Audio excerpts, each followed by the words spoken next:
Bonjour à tous. Je m'appelle Yong-hee.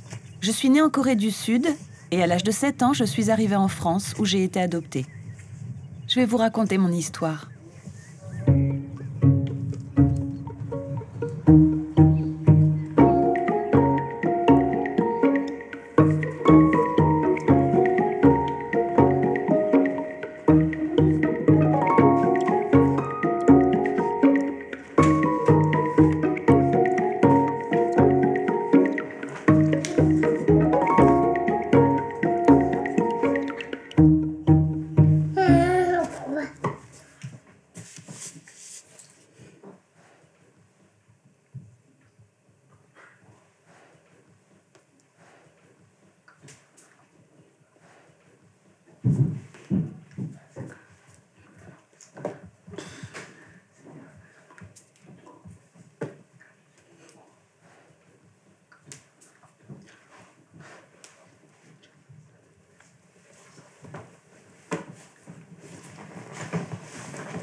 On a eu notre première fille, Kali, voilà, qui a maintenant 6 ans. Et donc, depuis 3 mois, Gabriel a rejoint notre famille. Voilà, un petit garçon adopté. Et voilà, c'est l'histoire qui se reproduit, mais dans le bon sens du terme. Donc, on est ravis. Salut, maman. Salut. Ah. Ça va, et toi? Oui. Ça va? Ouais. Ça va? Tu es malade? Hein? T'as la grippe? Oui, j'ai mal depuis vendredi. J'ai mal à parler. Oui. Ah. Tu vois, ça, c'est le journal sur lequel j'ai trouvé l'adresse pour t'adopter. Il est de 78, tu vois. Alors là, j'avais trouvé l'adresse, je leur avais écrit, ils m'ont répondu qu'avec l'accord de la DAS, ils pouvaient me confier à l'adoption une petite fille qui mettait de 9 ans. Ça, c'est les photos que j'ai reçues pour savoir si je te voulais ou pas.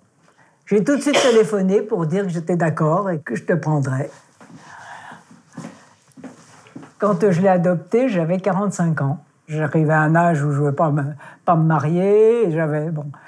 Et je vais adopter un enfant. J'avais toujours dit que si je ne me mariais pas, j'adopterais un enfant. Et c'est vrai, j'ai adopté Gabriel, que j'avais 44 ans, comme ton âge. Comme moi quand tu t'es adopté. Ben oui, j'avais pas pensé, j'avais pas fait le rapport. Oui, c'est vrai. C'est vrai.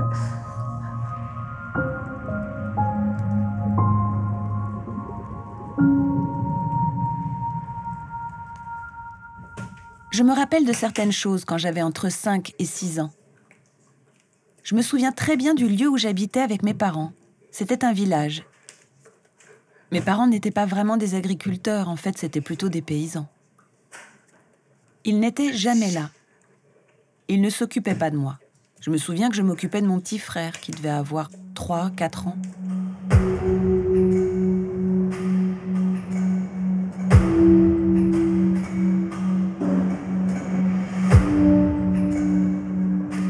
Quand mes parents n'étaient pas là, j'avais l'habitude de sortir de chez moi, d'aller et venir. Et puis un jour, j'ai suivi 3 copains, 3 garçons. Ils étaient en train d'attendre le car.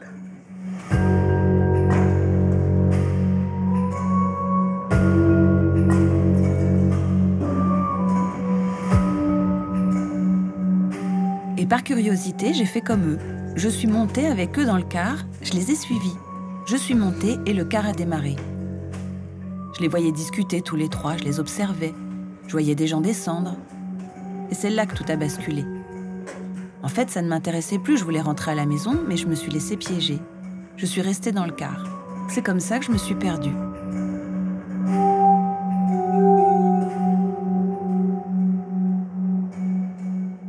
Le lendemain, sans savoir comment, je me suis retrouvée dans un orphelinat. Après, j'ai été placée dans un autre établissement pour enfants à problème, pour enfants handicapés. J'y suis restée assez longtemps, je ne sais pas, mais peut-être plusieurs mois. Et puis ensuite, j'ai été envoyée dans la capitale de la Corée. Et là, on m'a présenté une personne et on m'a dit que c'était ma nouvelle mère. Donc une deuxième maman, à laquelle je me suis attachée et même accrochée pendant à peu près 1 an.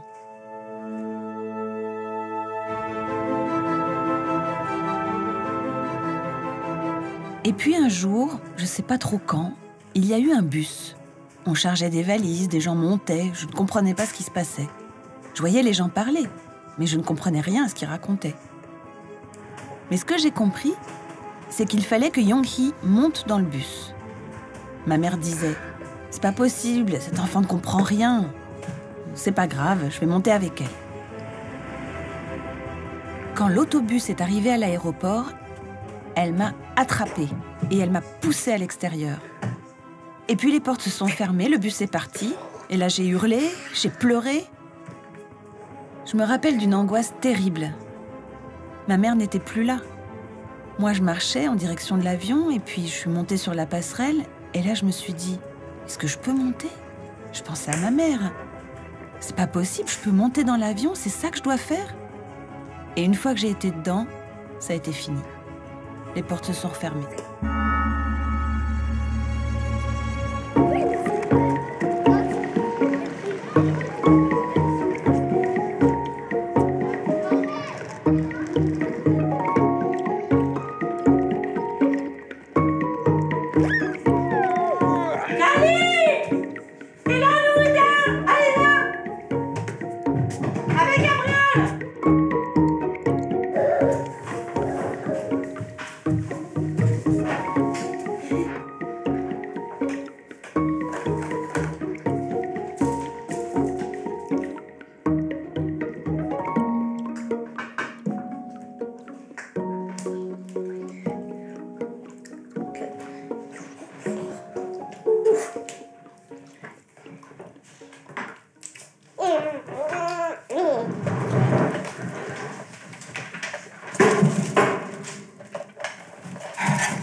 L'avion s'est posé à Paris et moi, je ne savais pas du tout ce qui se passait. On me baladait comme une marionnette. On m'avait dit des choses, mais je ne savais pas où j'allais. Je suivais, je me disais « On va où? On va où ?» Il y avait plusieurs enfants, Yong-hee était la plus grande. Et bon, elle est venue vers moi, ça a été. Et puis dès qu'elle a quitté le groupe, elle s'est mise à pleurer, à pleurer. J'avais très peur, et puis regardé. Mais elle était un peu froide. Et je n'avais pas de tourisme à l'époque. Je sais pas, je m'en rends. Après, tu m'as parlé, tu ne comprenais pas. Eh ben oui, Mais on n'arrivait pas à se comprendre, ben oui. Je ne même pas, tu fais un jet, même pas. Je me rappelle, tu m'avais dit avion, Oui. Corée, c'est tout. Ça, c'est le porte-monnaie que tu avais avec quelques pièces de monnaie de Corée. Oui, je m'en rappelle ça, oui. Mais là, et puis ça, c'est le bracelet que tu avais au bras. Quand tu m'as enlevé ça? Eh ben, moi, je l'ai enlevé quand tu es arrivé à la maison ou quand je t'ai eu. Je ne me rappelle plus quand je te l'ai enlevé. Mais je n'ai aucun souvenir, ça n'arrive plus. Ma mère m'a inscrite dans une école d'entendants, une école ordinaire. J'étais en intégration. Je ne comprenais rien. J'étais complètement noyée. Entre midi et 2 heures, on m'accompagnait chez un orthophoniste. Et ça a duré, je sais pas, à peu près 1 an.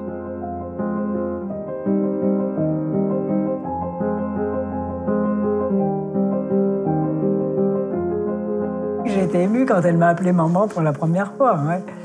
T'as appelé maman, t'as commenté à l'école où il y a des enfants sourds. Là. Oui, c'est la première fois que tu m'as appelé maman, c'était pour la fête des mères. Je voulais oublier mon passé. Je pensais à cette nouvelle vie. J'étais prête à démarrer une nouvelle vie. Prête à m'adapter à cette nouvelle famille française, donc à effacer ma culture. Je m'adaptais, j'oralisais avec tout le monde. Mais moi, mon identité coréenne, je l'ai effacée.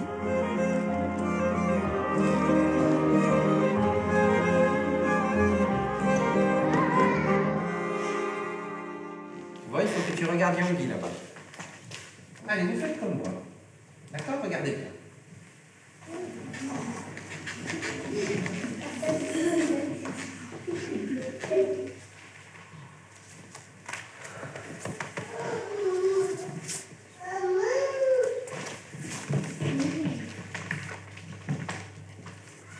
J'ai demandé à l'institutrice si elle était d'accord pour que je propose une découverte de la langue des signes. Parce que les enfants les plus jeunes, ils ne la connaissent pas. Ils ont déjà été sensibilisés auparavant, parce qu'ils m'ont souvent vu dire bonjour en langue des signes. Je leur montre ces signes pour éviter qu'ils pensent que les sourds sont handicapés, pour leur expliquer que la langue des signes, c'est la langue des sourds. Ça leur a plu. Vous avez vu, il y a une image, il y a des expressions.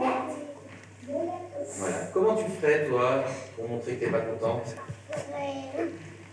Moi, je ferais comme ça.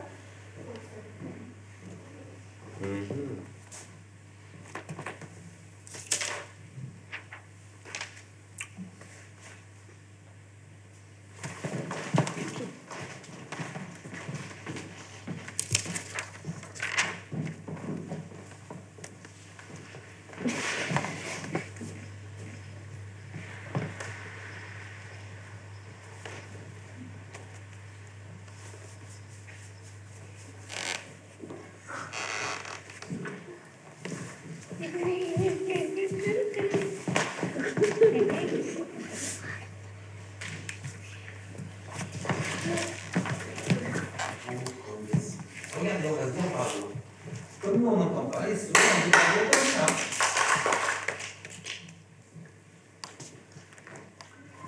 Je ne veux pas que Gabriel subisse l'intégration. Moi, je l'ai vécu pendant 1 an et ça m'a traumatisée. Et au lycée, j'étais de nouveau avec les entendants. Donc non merci.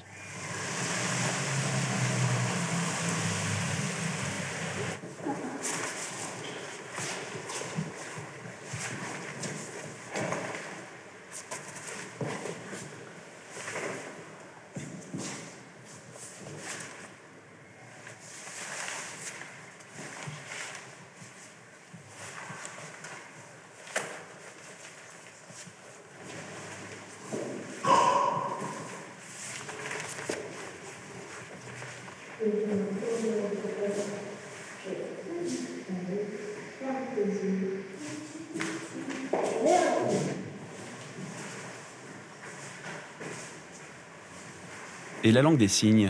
Je l'ai découverte assez tard, à 15 ans, grâce à un professeur sourd qui m'a fait comprendre qu'on avait la même identité, que je pouvais m'exprimer en langue des signes.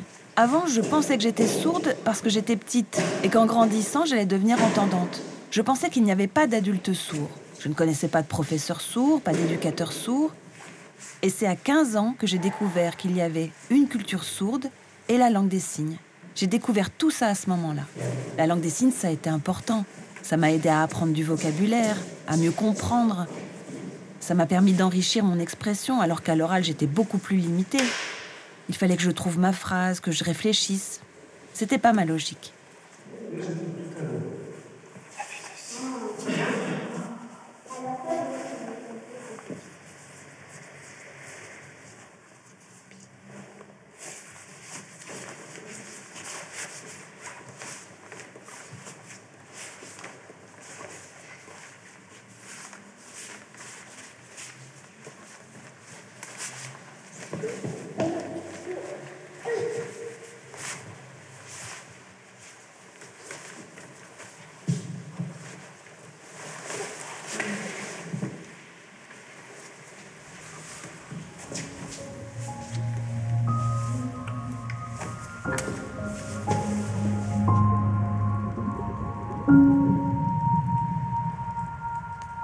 À l'adolescence, ça n'a pas été facile parce que bon, elle avait une idée en tête, c'était retrouver sa famille.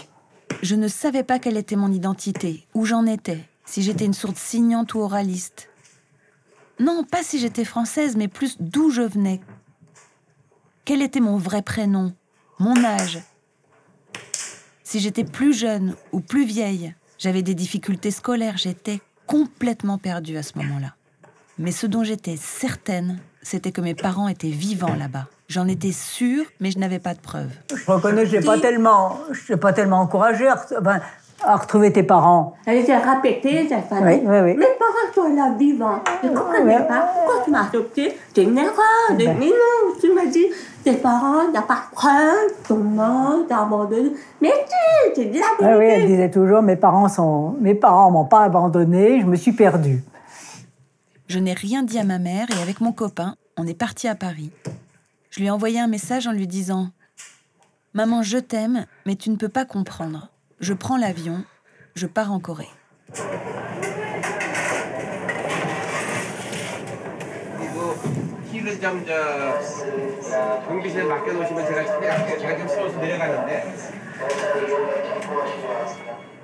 On est entré dans un immeuble. Au premier étage, il y avait une association de sourds. J'ai rencontré son président, le directeur, il était sourd. Il m'a posé des questions, il m'a demandé quel était le nom de mes parents, s'ils étaient sourds. Et j'ai dit que je ne savais pas, que je n'avais pas toutes ces informations. Je lui ai expliqué que mon nom n'était pas mon vrai nom de famille, et mon prénom non plus.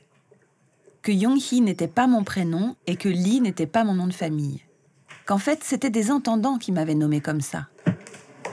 Le président m'a dit que ça allait être difficile de les localiser, qu'il valait mieux que je m'adresse directement à une chaîne de télévision et qu'il pourrait m'aider à les retrouver en diffusant un avis de recherche.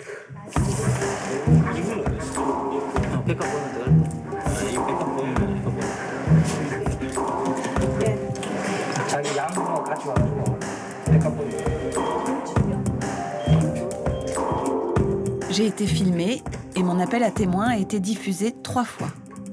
23살의 이용희 양입니다.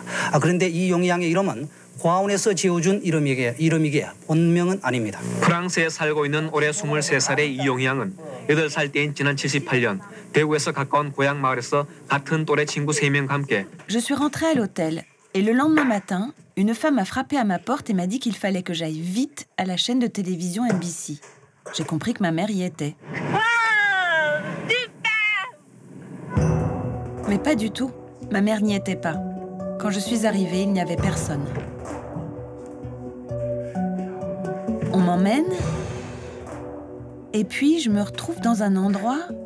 Je me dis, c'est pas là. Mais en même temps, je commençais à reconnaître les arbres, la route. Je me souvenais de cet endroit.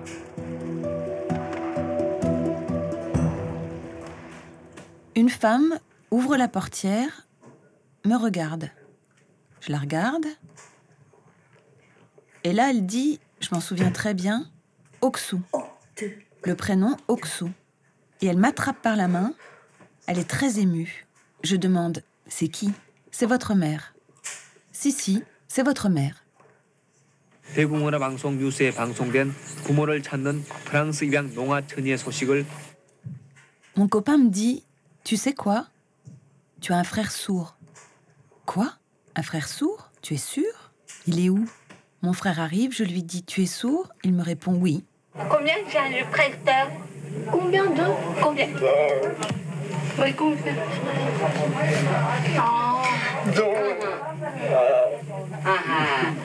아이 얼굴은 땀이라고.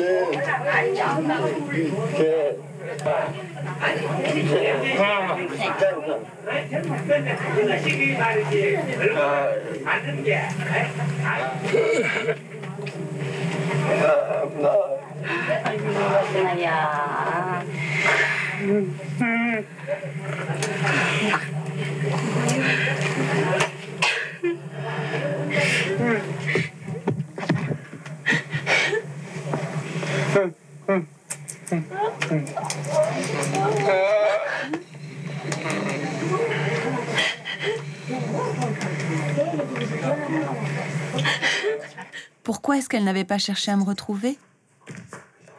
En fait, il se trouve que ma mère était allée au poste de police du village. Mais à l'époque, elle n'avait pas de photo de moi. Elle disait « Je recherche Oksou, ma fille a disparu ». La police lui a dit qu'ils allaient chercher, mais... Et elle n'a pas du tout pensé à aller à l'orphelinat.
En face, à côté, c'est pareil.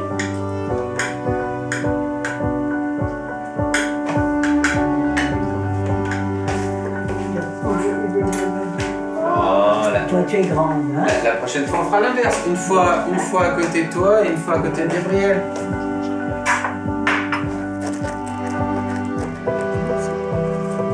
Faut pas tout lui donner parce qu'après, non. La moitié à toi, puis la moitié à lui.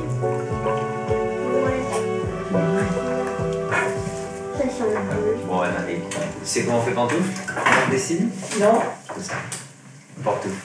Les chaussettes, c'est pareil. Ouais. Comme ça. Comme ça.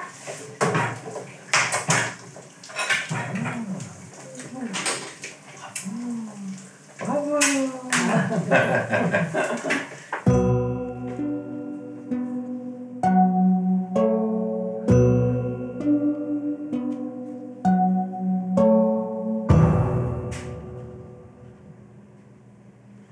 Moi, jusqu'à aujourd'hui, je ne me suis pas forcément intéressée à la culture coréenne. Je n'ai pas vraiment cherché à connaître cette culture. Je garde ma culture française, celle avec laquelle j'ai grandi. Bien sûr, j'ai le visage typique d'une Coréenne, mais je ne vais pas faire de chirurgie. En même temps, par exemple, je m'intéresse à la cuisine coréenne, oui. J'ai des amis coréens. J'essaie d'apprendre la langue des signes coréenne pour pouvoir communiquer avec mon frère sourd. J'essaie d'apprendre, mais j'ai du mal.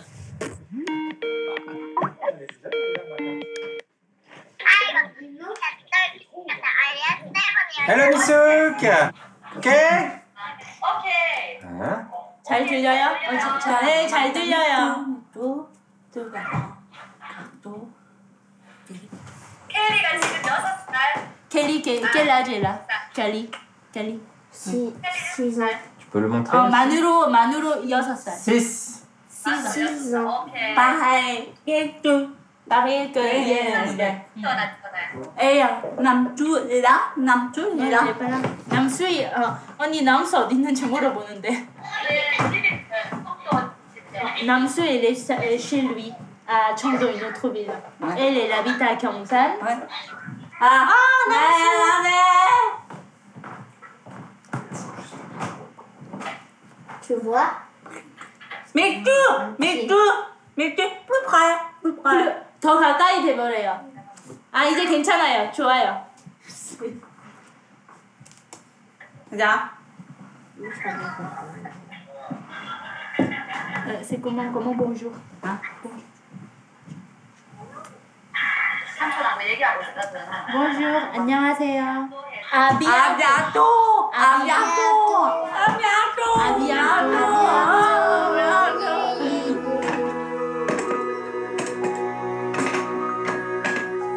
Bien sûr que je vais aider Gabriel plus tard, mais ce sera son choix. S'il a envie de retourner en Thaïlande, je l'aiderai à retrouver ses parents et sa famille.